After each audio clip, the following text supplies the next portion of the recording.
Bapak Ibu kasih dalam Tuhan. Kabarnya hari ini tetap semangat dan tetap sehat. Amin. Ya, puji Tuhan, kita masih diberi kesempatan berkumpul lagi dan bertemu lagi di ibadah GBI Alberta dalam online. Mari kita mau persiapkan hati kita dan kita mau memuji menyembah Dia. Roma 8 ayat 31 katakan, jika Allah di pihak kita, siapakah lawan kita? Tidak ada. Amin. Bahkan Rasul Paulus katakan, segala perkara dapat bertanggung di dalam Dia yang memberi kekuatan kepada kita. Amin. Sekalipun dalam masa pandemi, saya yakin dan percaya Tuhan tidak pernah tinggalkan kita. Kita boleh melewati hari demi hari dengan kekuatan yang daripada Tuhan. Mari kita mau imani dan kita amini pujian ini, dan kita biarlah pujian ini juga menjadi doa kita kepada Tuhan. Allah yang bela, siapa lawan Dia? Amin.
Benar Bapa, Engkau yang memberikan kekuatan kepada kami, sehingga kami belum ada sebagaimana kami ada.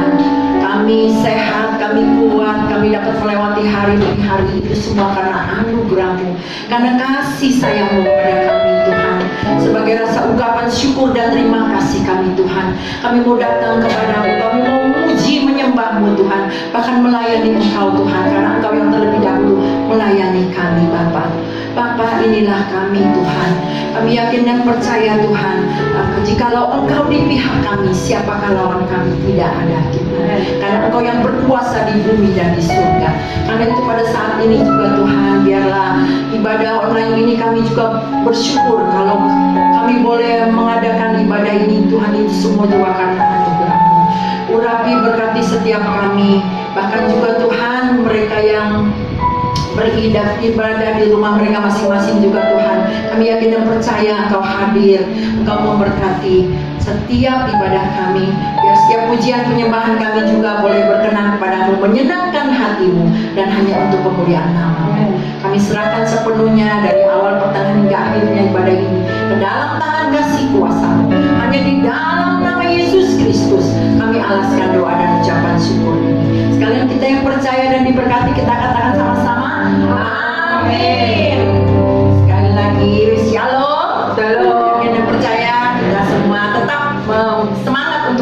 memuji nama Tuhan. Amin. Amin. Kita mau angkat pujian, terpujilah nama Tuhan. Kita mau angkat satu suara satu hati kami, karena Dia adalah ajaib, Allah yang penuh keagungan dan kemuliaan.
Terpujilah nama Tuhan.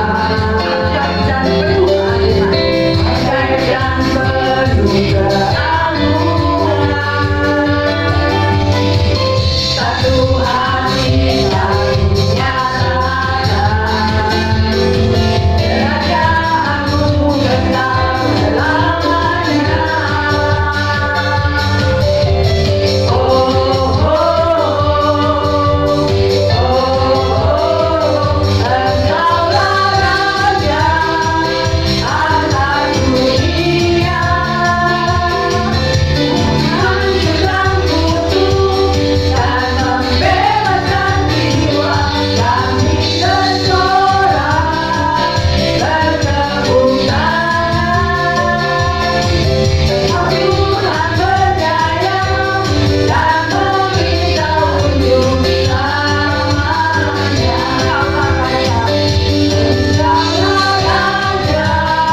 terpujilah namanya kekal selamanya.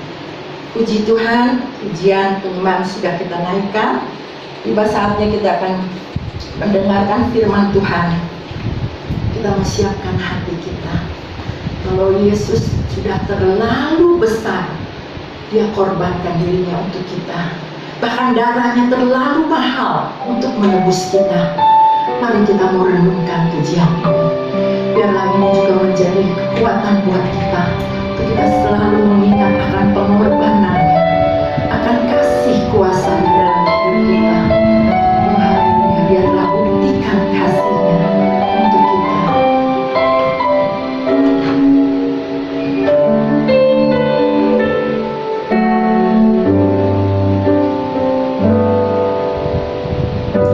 Telah kulihat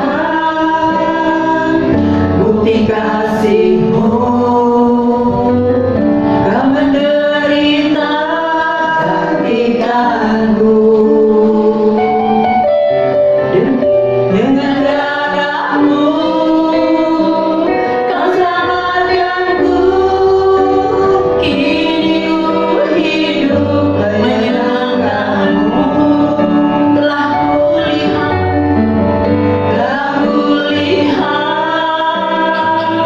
bukti kasih-Mu. Kau menderita gantikanku. Dengan darah-Mu Kau selamatkanku. Kini ku hidup menyenangkan-Mu.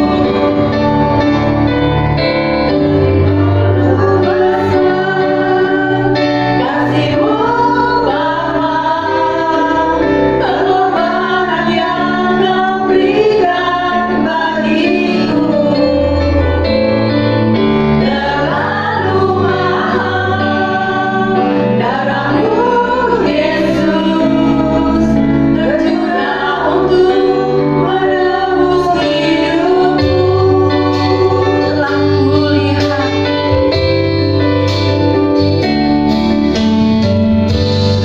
kulihat bukti kasih-Mu. Kau menderita gantikanku. Amin. Dengan darah-Mu Kau selamatkanku. Kini ku hidup menyenangkan-Mu. Terlalu besar kasih-Mu Bapa, pengorbanan yang Kau berikan bagiku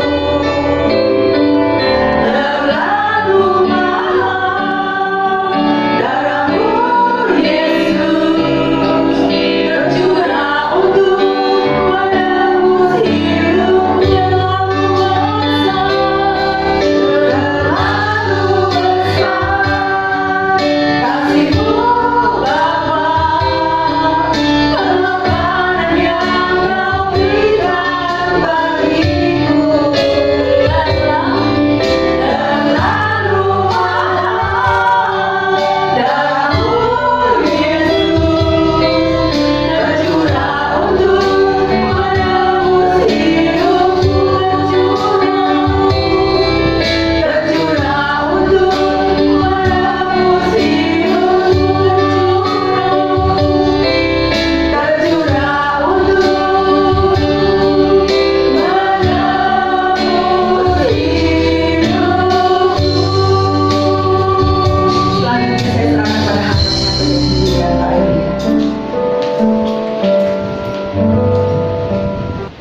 Mari kita sebelum mendengarkan kebenaran firman Tuhan, kita berdoa bersama-sama. Kami mengucap syukur dan terima kasih buat saat ini Bapa.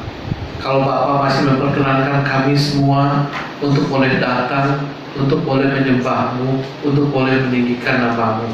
Sekalipun ibadah yang kami lakukan adalah ibadah secara online, tapi kami percaya Engkau adalah Allah yang luar biasa di dalam kehidupan kami.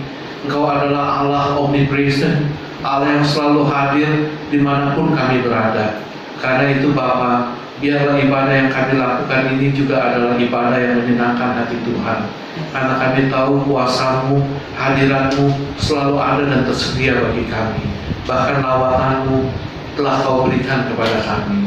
Bapa, kami ingin mendengarkan kebenaran firman-Mu, kami ingin mendengarkan nasihat-Mu, juga kami ingin mendengarkan teguran-Mu atas segala hal yang kami lakukan di dalam kehidupan ini. Karena itu Bapa, berfirmanlah bagi kami, ajarlah kami, supaya seluruh kehidupan kami boleh Kau tata, sehingga hidup kami bisa berkenan kepadamu. Ya Allah Roh Kudus, kuasailah hati dan pikiran kami, dan berkati kami dengan kebenaran firman. Urapi juga hamba-Mu ini, supaya hanya kebenaran isi hati Tuhan saja yang boleh disampaikan pada saat ini. Dalam nama Yesus, amin. Shalom semuanya. Bagaimana kabarnya saudara-saudara yang ibadah pada saat ini? Selalu luar biasa ya. Saudara-saudara, kita masih belum bisa mengadakan ibadah secara langsung, secara seperti umumnya kita lakukan dahulu, karena kondisi pandemi yang masih nggak memungkinkan kita untuk bisa berkumpul bersama-sama. Baiklah saudara, hari ini saya akan mengajak kita bersama-sama untuk belajar dari satu peristiwa yang terjadi pada Raja Belsyazar. Saya rasa mungkin saudara pernah dengar semua ya, kisah tentang Raja Belsyazar ini ya. Saya bacakan sedikit dari kitab Daniel ya. Kita buka dulu dari kitab Daniel. Daniel pasalnya yang kelima, ayatnya yang ke-24 sampai 30. Daniel 5 ayat 24 sampai 30. Saya akan bacakan bagi saudara-saudara semua ya. Firman Tuhan katakan seperti ini. Sebab itu ia menyuruh punggung tangan itu, dan dituliskanlah tulisan ini. Maka inilah tulisan yang tertulis itu, Mene Mene Tekel Ufarsin. Dan inilah makna perkataan itu, Mene, masa pemerintahan Tuanku dihitung oleh Allah dan telah diakhiri. Tekel, Tuanku ditimbang dengan neraca dan didapati terlalu ringan.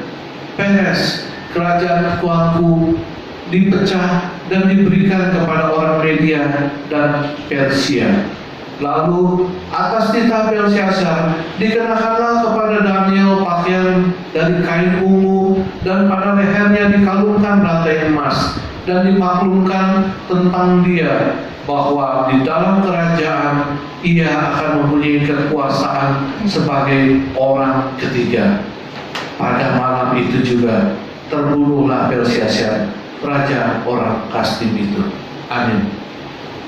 Saudara, setiap manusia pasti punya kehidupan yang berbeda-beda, punya latar belakang yang berbeda-beda, punya perjalanan hidup yang berbeda-beda. Ada manusia yang hidupnya berkelimpahan, ada juga manusia yang hidupnya berkecukupan, tapi ada juga mungkin manusia yang hidupnya berkekurangan. Ada manusia yang memang dia pandai, tapi ada juga manusia yang biasa-biasa aja. Bahkan kita juga bisa menemukan ada manusia yang hidupnya bodoh gitu. Dan dalam kehidupan sehari-hari kita bisa lihat ada manusia yang memegang kedudukan yang sangat tinggi. Ada juga orang hidupnya nggak memegang kedudukan apapun, hidupnya biasa-biasa aja. Semua berbeda-beda. Manusia yang di dunia ini berbeda-beda, nggak ada yang sama. Tapi ada satu hal yang sama yang perlu kita garis bawahi. Ada satu hal yang sama yang perlu kita camkan di dalam kehidupan setiap umat manusia. Apa itu yang sama? Yang sama adalah Allah selalu memperhatikan setiap orang yang ada dalam dunia ini. Entah itu orang percaya, entah itu orang tidak, Allah selalu hadir dan selalu memperhatikan setiap tingkah laku umat manusia. Saudara, nats yang kita baca ini cuma sepenggal kisah tentang akhir-akhir masa hidup Raja Belsyazar. Kisah tentang Raja Belsyazar ini nggak banyak ditulis di dalam Alkitab, nggak banyak. Cuma di dalam kitab Daniel ini adanya pun hanya di dalam pasal 5 saja. Raja Belsyazar adalah anak dari Raja Nebukadnezar. Kita udah pasti lebih kenal papanya nih, Raja Nebukadnezar nih. Dia orang hebat, orang top, orang jago lah, paling berkuasa lah. Bangsa Israel pun dikalahkan sampai bangsa Israel dibuang ke pembuangan ke Babel segala macam. Itu papanya yang lakukan, Raja Nebukadnezar. Nah, ini si Belshazzar ini adalah anak dari Raja Nebukadnezar. Tapi di Alkitab nggak dituliskan nih Raja Belshazzar ini menggantikan Raja Nebukadnezar pada waktu kapan atau pada waktu Raja Belshazzar berusia berapa tahun. Enggak. Kisahnya dimulai di Daniel 5, mulai dari Daniel 5 ayat 1 itu kisahnya dimulai, kalau boleh saya katakan, sudah di ujung-ujungnya akhir hidup Belshazzar. Cuma diberitahu saat itu, saya kisahkan sedikit, cuma diberitahu pada saat itu katanya, pada saat itu Raja Belshazzar sedang mengadakan sebuah pesta. Di istananya. Raja Belshazzar ini mengundang kurang lebih 1.000 pembesar istananya yang ada, pembesar kerajaannya. 1.000 orang diundang, udah 1.000 orang diundang, termasuk istri-istrinya diundang, udah itu gundik-gundiknya pun diundang. Mereka pesta semua di istana itu, pesta hebat. Nggak disebutkan itu pesta karena mereka habis merayakan kemenangan perang, nggak disebutkan. Atau ada kawinan, atau ada selamatan, nggak disebutkan. Cuma dikatakan pesta. Udah pasti kalau pesta dalam kerajaan seperti itu, pesta mewah itu, pasti ada makanan mewah-mewah ya. Kita kalau lagi pergi kondangan makanannya enak-enak ya. Tapi lebihnya dari kalau dalam pesta di istana itu, mereka sediakan anggur. Minuman anggur. Dan di situ dikatakan Raja Belshazzar dengan para pembesarnya semua lagi senang-senang, mereka pesta sambil minum anggur. Ketika mereka sedang minum anggur, Raja Belshazzar ini merintahkan sama prajuritnya, coba kamu pergi ambil semua keluar itu perkakas bait Allah. Perkakas bait Allah yang dimaksudkan ini adalah memang benar-benar perkakas bait Allah yang mereka jarah, mereka ambil, mereka sita, mereka bawa dari Yerusalem ke kerajaan Babel waktu bangsa Israel dikalahkan. Ini perkakas yang ada di dalam bait Allah mereka bawa. Dan ini Raja Belshazzar memerintahkan seperti itu. Bawa semua itu perkakas bait Allah, bawa kemari. Setelah dibawa sama sama prajuritnya, itu dibagikan ke Raja Belshazzar, ke pembesar-pembesarnya, ke istrinya, ke gundik-gundiknya.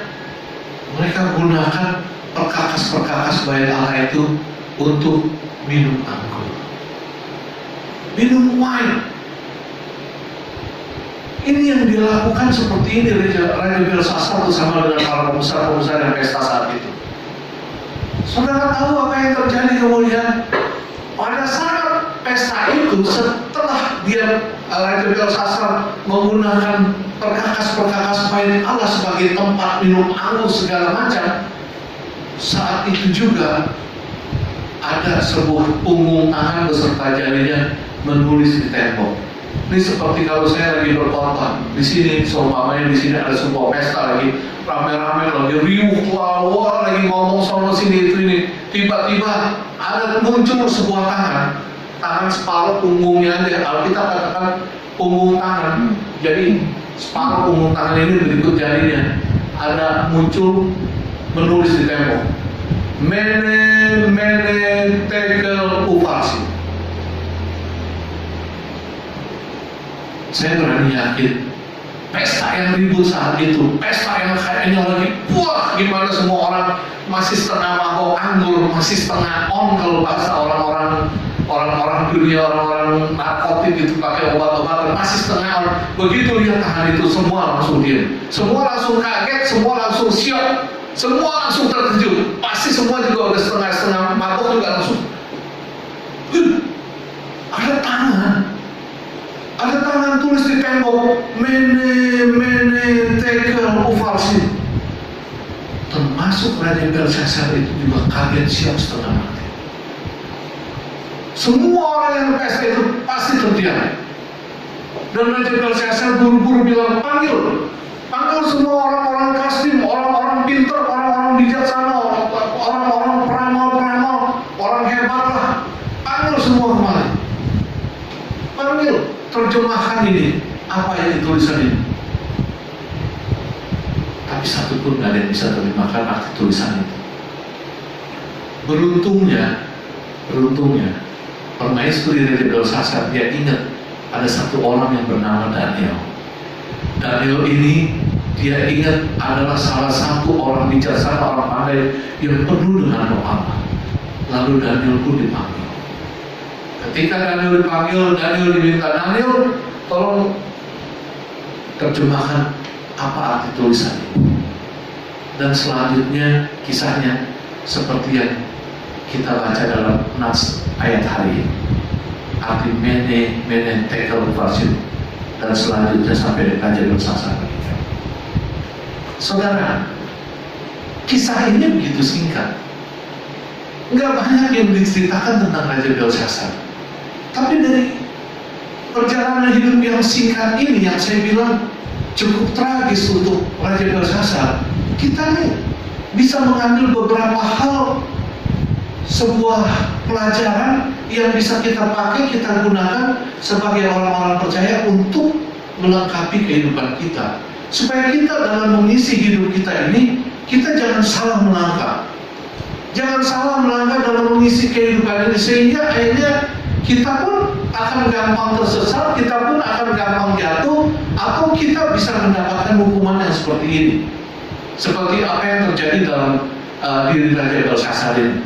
Saudara, hal pertama yang saya bisa lihat dari apa yang terjadi, peristiwa yang terjadi atas Raja Belshazzar adalah kita harus mau belajar dari sejarah, atau kita harus mau belajar dari pengalaman orang lain. Ini penting bagi semua hidup manusia, bukan untuk orang percaya, untuk semua hidup manusia. Kenapa saya katakan kita harus belajar dari peristiwa-peristiwa sebelumnya, atau belajar dari hal-hal sebelumnya, atau belajar dari sejarah-sejarah yang pernah terjadi? Seharusnya menurut saya Raja Belshazzar ini nggak perlu sampai terjadi peristiwa seperti ini. Karena apa?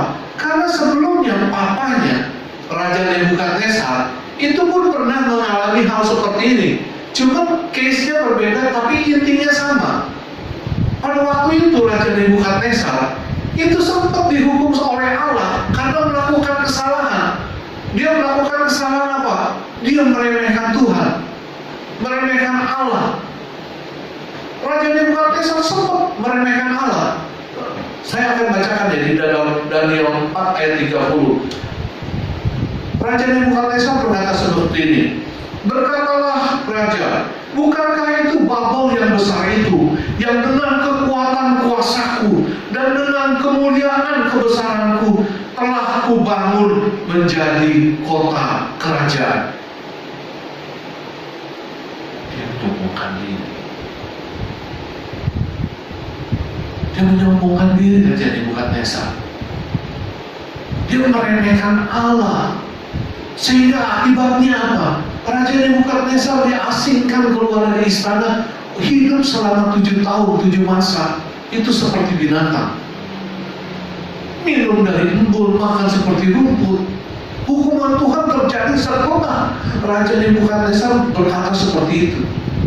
Peristiwa ini tentu saja bukannya peristiwa biasa-biasa saja. Pasti apa yang terjadi dalam diri Raja Nebukadnezar itu adalah sesuatu yang luar biasa. Pasti dicatat dalam kitab kerajaan Babel. Dan otomatis kalau saya katakan, seharusnya anaknya ini, Raja Belshazzar ini, itu juga pasti tahu dong tentang peristiwa yang terjadi dalam diri papanya. Benar nggak? Sekarang kalau kita sebagai anak, umpamanya papa kita terjadi sesuatu lah, umpamanya apa, sakit lah, atau ada berbuat salah seperti apa yang menghebohkan seperti yang dilakukan oleh Raja Nebukadnezar, pasti kita tahu dong. Dan harusnya kita bisa belajar dari papa kita. Wah, lain kali gua nggak boleh begitu. Wah, lain kali kalau gua bawa ugal-ugalan kayak apa nih, kebut-kebutan, bisa kecelakaan nih, bisa serempet kendaraan lain nih. Pasti itu kan harusnya kita belajar dari situ. Sama seperti Raja Belshazzar. Tapi Raja Belshazzar nggak belajar tentang itu. Dia nggak belajar kalau meremehkan Tuhan, nggak menganggap Tuhan, itu bisa berakibat yang fatal. Dan dia ulangi kisah ini, dia ulangi kesalahan ini. Kalau dia mau belajar dari papanya, dia mungkin akan bertindak lebih hati-hati. Itu bisa kita lihat dari perilaku Raja Belsyazar. Lalu hal kedua yang saya bisa lihat juga, kenapa Raja Belsyazar ini nggak pernah mau lihat dari pengalaman, dari masa lalu, dari hal-hal yang telah lewat. Lihat aja, waktu dia kaget, dia lihat tulisan itu, dia panggil semua orang-orang pintar, orang-orang bijaksana untuk terjemahin tulisan Mene Tekel Ufarsin itu, nggak ada yang bisa. Dia nggak ingat Daniel sama sekali. Dia nggak ingat Daniel. Dan kalau saya baca di sini, sepertinya Raja Belsyazar itu malah nggak tahu tentang Daniel. Dan ini bagi saya udah menunjukkan kalau Raja Belsyazar ini nggak pernah mau lihat sejarah, nggak pernah mau belajar tentang hal-hal yang telah terjadi. Kenapa saya bilang dia nggak kenal Daniel, nggak ingat Daniel? Berarti dia nggak belajar tentang sejarah yang nggak belajar dari pengalaman dan sejarah yang pernah terjadi. Karena apa? Karena Daniel ini boleh saya katakan orang top, orang hebat, orang-orang pintar yang bijaksana yang nomor satu di dalam kerajaan Babel. Waktu itu papanya, sekali lagi balik lagi, papanya Raja Nebukadnezar pernah bermimpi. Mimpinya ini begitu menggelisahkan si Raja Nebukadnezar. Mimpinya, waktu si Raja Nebukadnezar mimpi, dia kaget dengan mimpi itu karena hatinya nggak enak sekali. Dia panggil semua orang pintar, sama kayak Raja Belsyazar. Dia panggil semua orang pintar, ahli-ahli nujum, semua orang bijaksana, semua datang kemari kumpul. Raja Nebukadnezar ngomong begini, ini saya pakai bahasa hari-hari. Semalam saya mimpi nih. Saya mimpi, rasanya saya nggak enak dalam mimpi itu. Coba kamu semua orang-orang hebat, orang-orang pintar, orang-orang bijaksana, ceritain soal mimpi saya dan terjemahin apa arti mimpi saya. Masuk akal nggak? Ini yang dilakukan oleh si Raja Nebukadnezar. Sama aja saya mimpi nih sekarang. Saya mimpi sekarang, semalam saya mimpi. Terus begitu saya naik sekarang ke mimbar, saya tanya sama yang hadir di sini. Coba, Bukur ceritain mimpi saya semalam tuh apa tuh mimpi saya dan artinya apa. Ibu Rita, coba tolong ceritain mimpi saya. Siapa yang tahu? Saya yang mimpi, masa orang lain yang ceritain? Ya saya sendiri yang tahu kan. Dan hebatnya lagi, gilanya lagi Raja Nebukadnezar.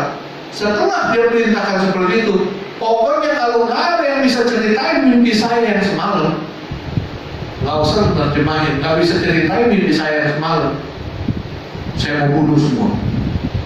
Nggak ada artinya punya orang pintar, nggak ada artinya punya orang bijaksana di kerajaan ini.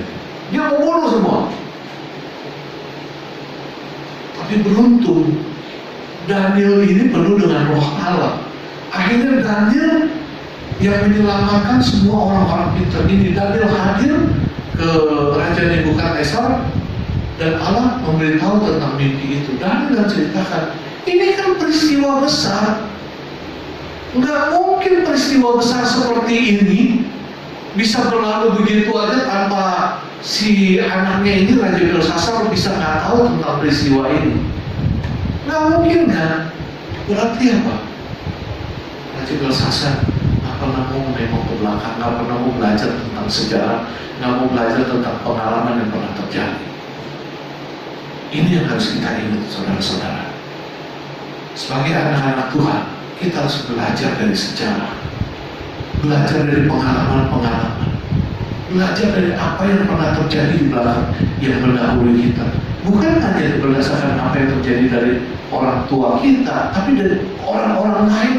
Kita harus perlu belajar, kita harus perlu lihat. Karena itu kan gak heran kan kalau orang tua sering menasihati anak-anaknya, jangan main pisau, nanti kamu bisa kepotong. Dia bisa bicara seperti itu karena apa? Karena pasti pernah kejadian. Kalau anak-anak kecil yang belum ngerti apa-apa main pisau, bisa kepotong, bener kan? Kok orang suka nasihatin, aduh kamu jangan bergaul sama orang-orang narkoba deh, apalagi jadi teman dekat atau hidup di dalam lingkungan itu, jangan deh, kamu nanti bisa akan ke bawah-bawah.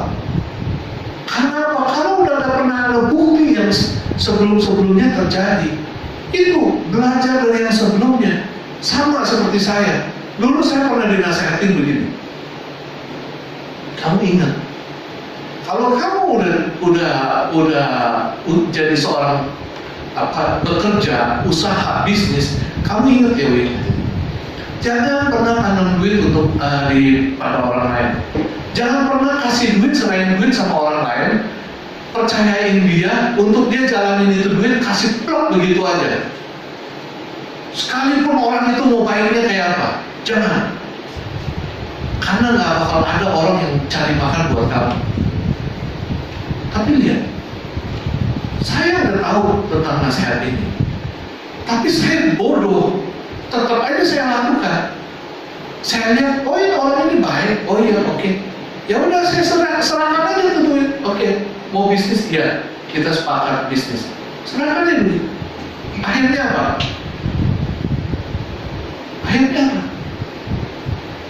Omongan itu terjadi. Peristiwa yang pernah terjadi dulu terjadi dalam diri saya. Karena apa? Karena kebodohan. Karena saya nggak mau belajar lihat ke belakang. Lihat ke belakang. Udah itu bukan sekali, dua kali. Bukan sekali, dua kali. Yang kedua ya mungkin itu sekalipun dia orangnya baik, ya mungkin ya. Yang kedua, oh anak Tuhan, hamba Tuhan, nggak mungkin lah sampai begitulah. Tapi benar-benar kejadian. Belajar dari sejarah itu akan banyak menolong kita. Belajar dari pengalaman-pengalaman yang terjadi sebelumnya itu banyak menolong kita untuk kita melangkah dalam kehidupan ini supaya kita nggak gampang salah, nggak gampang kejeblos. Ingat saudara-saudara, itu hal yang pertama. Lalu hal yang nomor dua, saudara, dari peristiwa yang terjadi pada Raja Belshazzar ini, saya berpikir hidup itu nggak boleh sombong, hidup itu nggak boleh lupa diri. Raja Belshazzar dapat hukuman karena apa? Karena dia sombong dan lupa diri. Raja Nebukadnezar, dia dapat hukuman sampai diasingkan dari istananya selama 7 masa 7 tahun. Karena apa? Karena dia sombong, karena dia lupa diri. Dia udah hebat, dia udah kaya, dia udah makmur, udah berkuasa luar biasa. Dia lupa diri, dia bilang ini semua karena kekayaan, ini karena kehebatan saya, karena kebesaran saya, kemampuan saya, kejagoan saya, kehebatan saya. Akibatnya apa? Saat itu Tuhan murka, Tuhan asingkan. Entah gimana caranya, Alkitab nggak menyebut secara detail, tapi Tuhan asingkan saat itu. Setelah dia bicara seperti itu, dia keluar dari istananya hidup seperti binatang, benar-benar binatang, kayak orang hilang kesadaran. Tinggal di luar, kena embun, makan dari rumput, seperti itu sampai 7 masa 7 tahun. Akhirnya Allah memulihkan kesadarannya dan dia mengakui kalau memang ada Allah yang besar. Baru dia dikembalikan. Lihat, kesombongan, lupa diri, tinggi hati itu menyebabkan seseorang bisa hancur. Saul, dia sombong, dia lupa diri. Dia ingin memberikan korban bakaran yang seharusnya nggak boleh dia lakukan. Apapun alasannya nggak boleh, itu tugas imam. Tapi itu tetap dia lakukan. Akibatnya apa? Oh, Allah meninggalkan dia dan dia digantikan oleh Allah. Lihat, Raja Uzia. Raja Uzia itu dulu adalah raja yang baik-baik, raja yang, aduh kalau kita ngomong tuh istilahnya hal-hal siensen lah, orang-orang baik-baik lah. Dia takut akan Tuhan, jadi anak Tuhan yang luar biasa, oke lah. Tapi setelah dia mulai berpuasa, Tuhan kasih ketentraman, dia naik, sampai dia hebat. Dia lupa diri, dia sombong. Apa yang dia lakukan? Dia bawa itu bokor ukapan, jadi kayak kita semacam api untuk korban bakaran. Dia bawa ke mesbah Tuhan, dia mau bakar, dia mau taruh api itu di situ, di mesbah pembakaran situ. Itu nggak boleh, nggak sembarangan. Di bait Allah itu tugas imam. Udah dilarang sama Nabi Zakaria, udah dilarang, nggak bisa, jangan Tuhan Raja, jangan lakukan itu. Dilarang sama imam-imam sama 80 orang, saudara-saudara, 80 orang. Jangan raja, jangan lakukan itu bukan tugas raja. Tapi lihat yang dilakukan Raja Usia. Oh, dia tentang siapa yang bisa larang saya? Siapa yang melarang saya? Nggak bisa. Tetap dia mau lakukan. Saudara tahu apa yang terjadi? Ketika dia nantang, dia ngotot, dia mau taruh itu api itu ke dalam mesbah bakaran. Saat itu juga Tuhan berikan hukuman pada Raja Usia. Tahu apa hukumannya? Tiba-tiba mukanya kena kusta. Timbul penyakit kusta. Penyakit kusta biasanya timbul dadakan atau bukan sih? Apa sedikit-sedikit?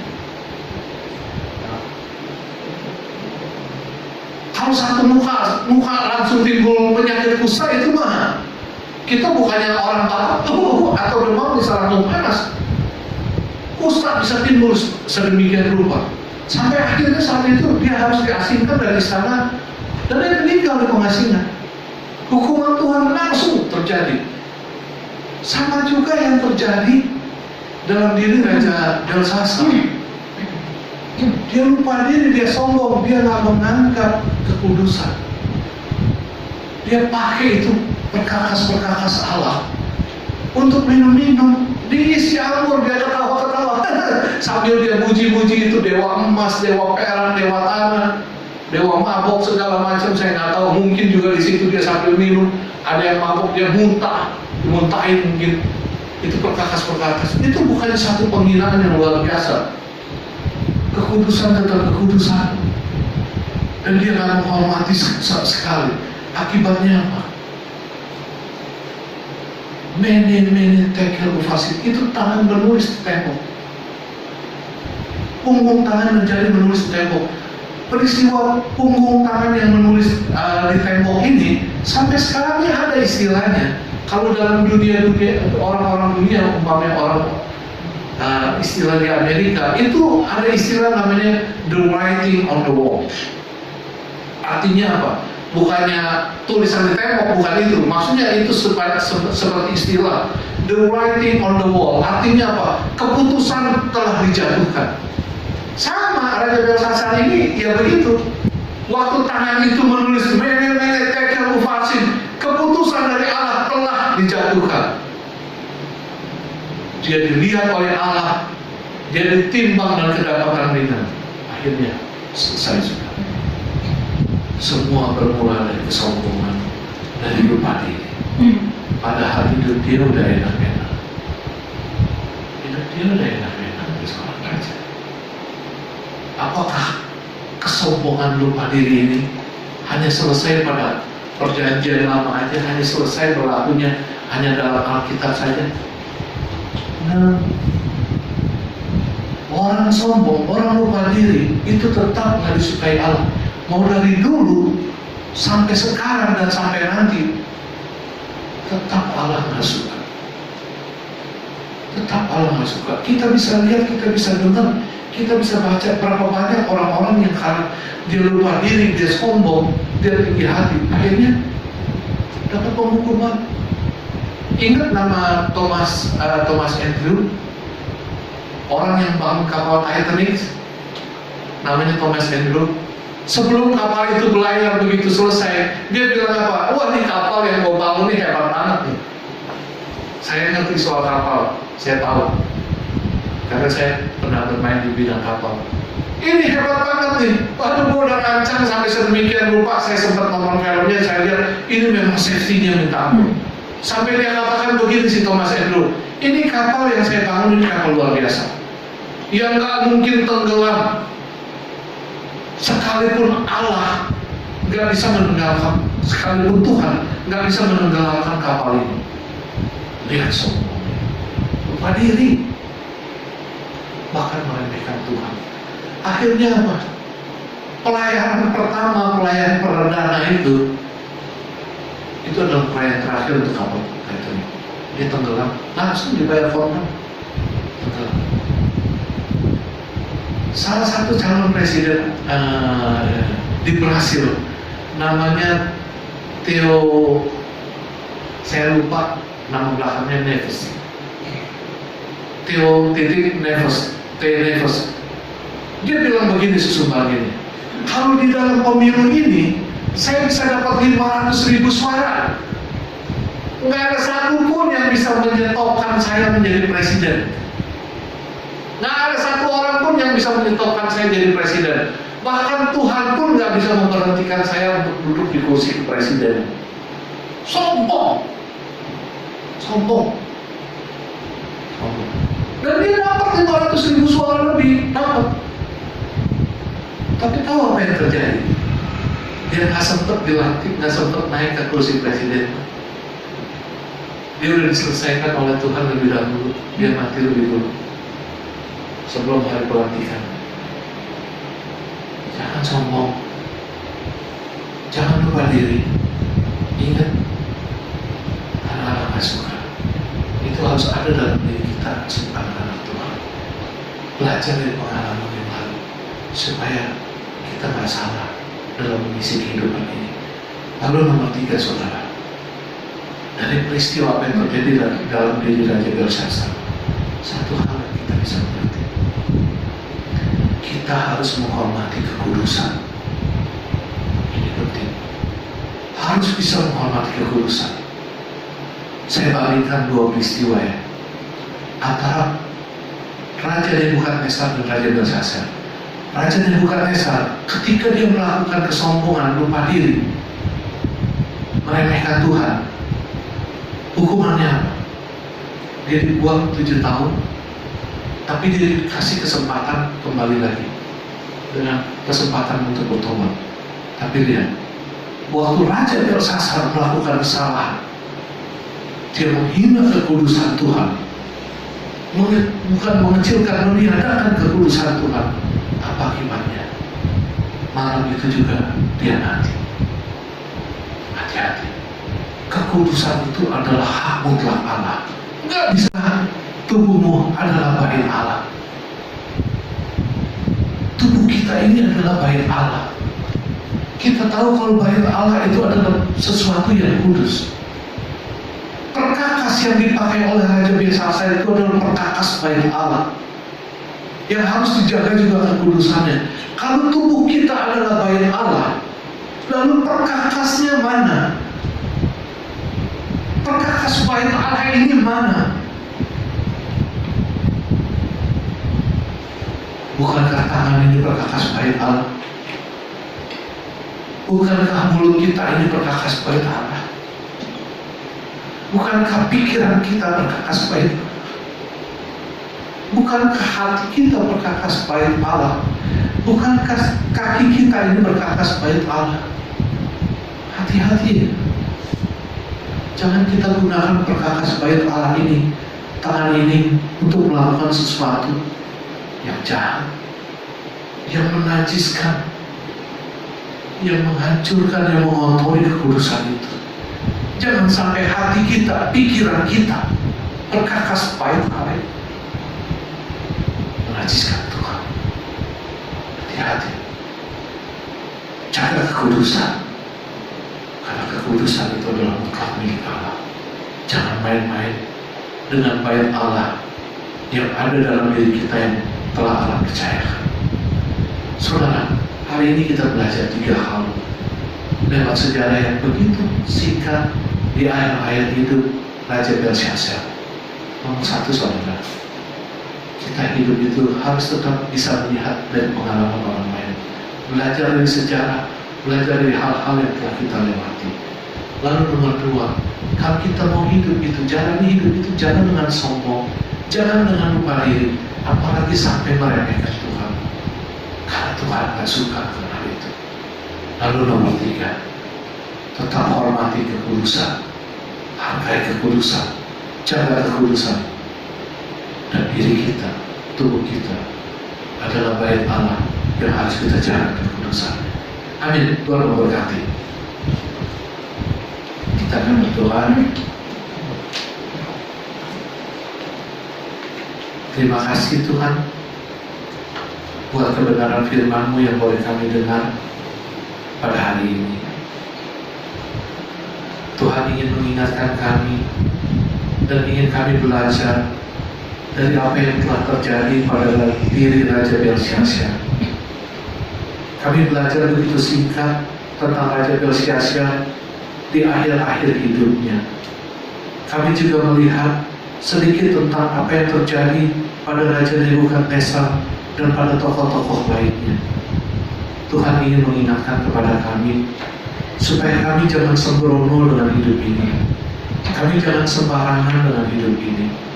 Kami harus banyak belajar di dalam kehidupan ini.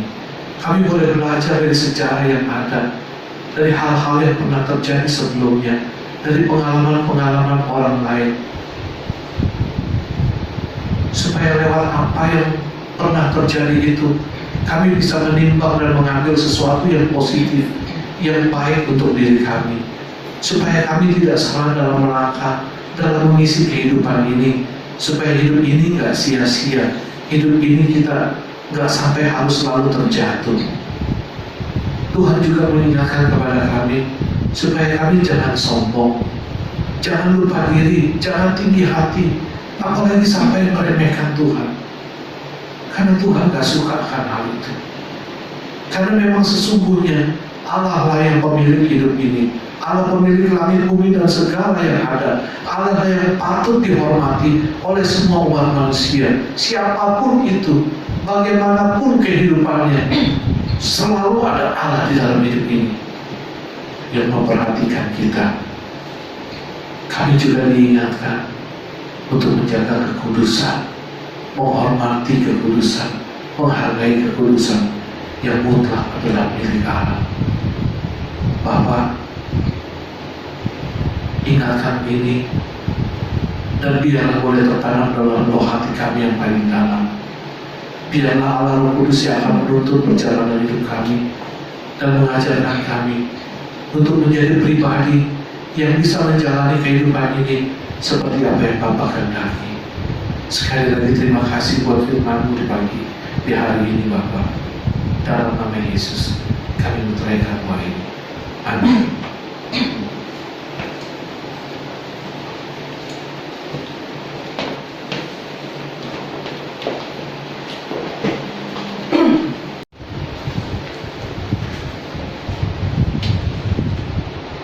Ya, saya yakin dan percaya kita semua telah dibekali oleh firman Tuhan yang mengingatkan kepada kita agar kita mau belajar dari sejarah, dari pengalaman orang lain, dan kita juga jangan sombong ya, tidak lupa diri, apalagi meremehkan Tuhan, dan juga kita mau belajar untuk menghormati, menghargai atau menjaga kekudusan.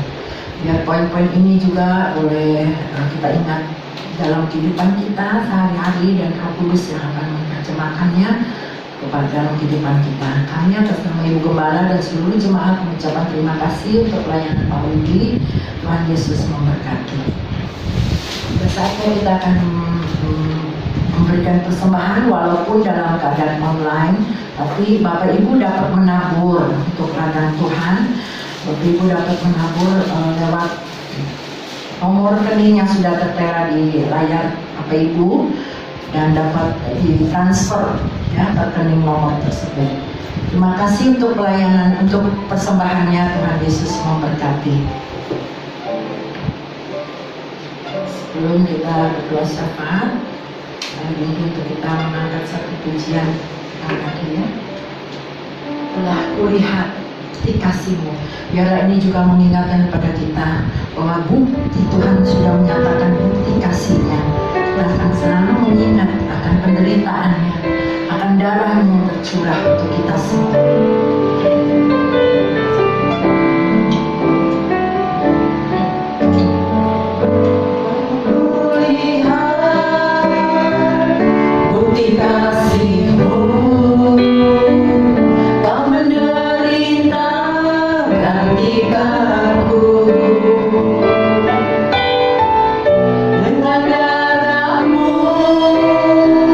Kau selamatkanku.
Benar ya Bapa, sungguh kami mengucap syukur dalam kehidupan kami Tuhan.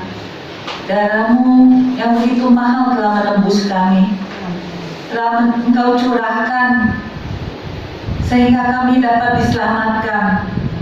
Terima kasih ya Bapa. Bagaimana kami melalui pada hari-hari belakangan ini, pada saat kondisi yang tidak mengenakan, kondisi pandemi ini Tuhan, penyertaan-Mu selalu menyertai dalam kehidupan kami. Terima kasih sekali lagi ya Bapa.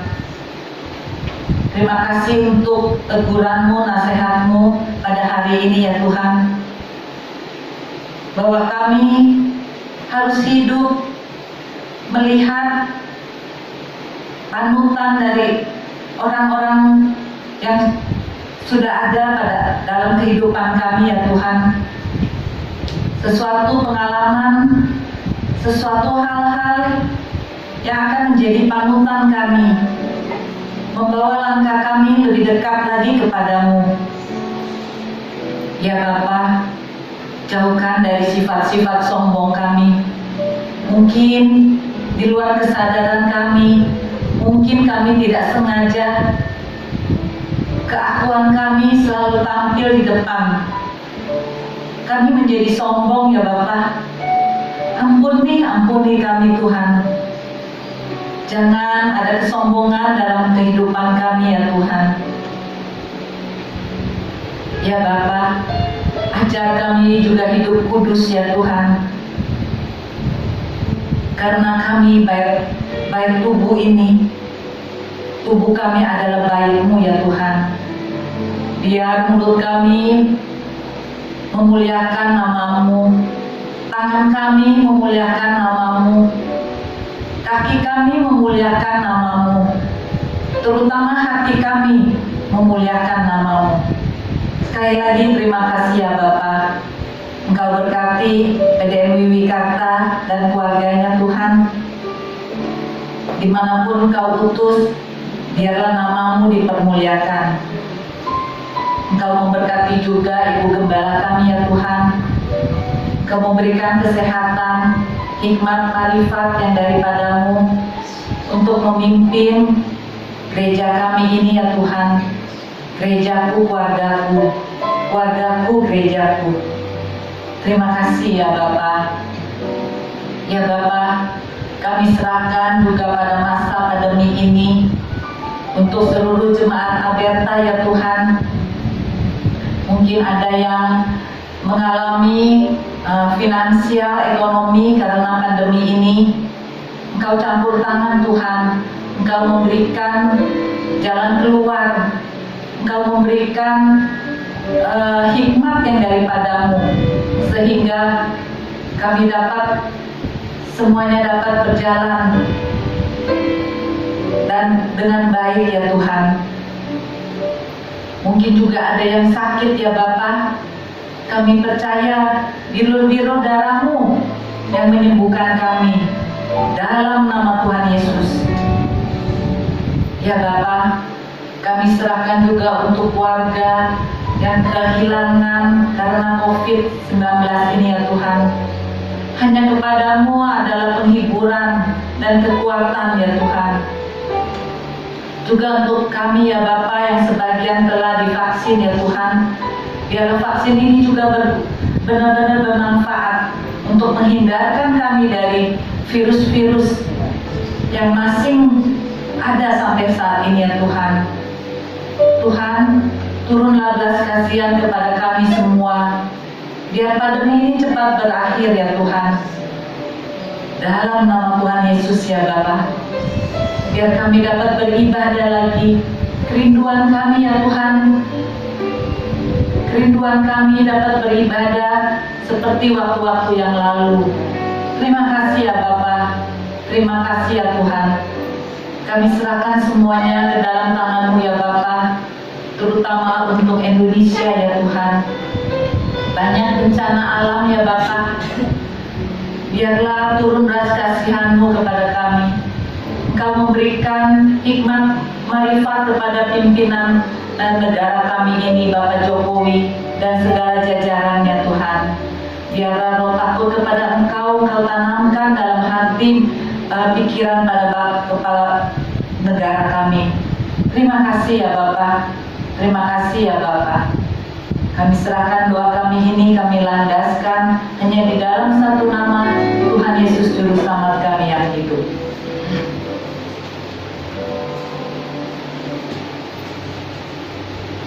Kekasih-kekasih Kristus yang diberkati Tuhan, pulanglah dan terimalah berkat Tuhan.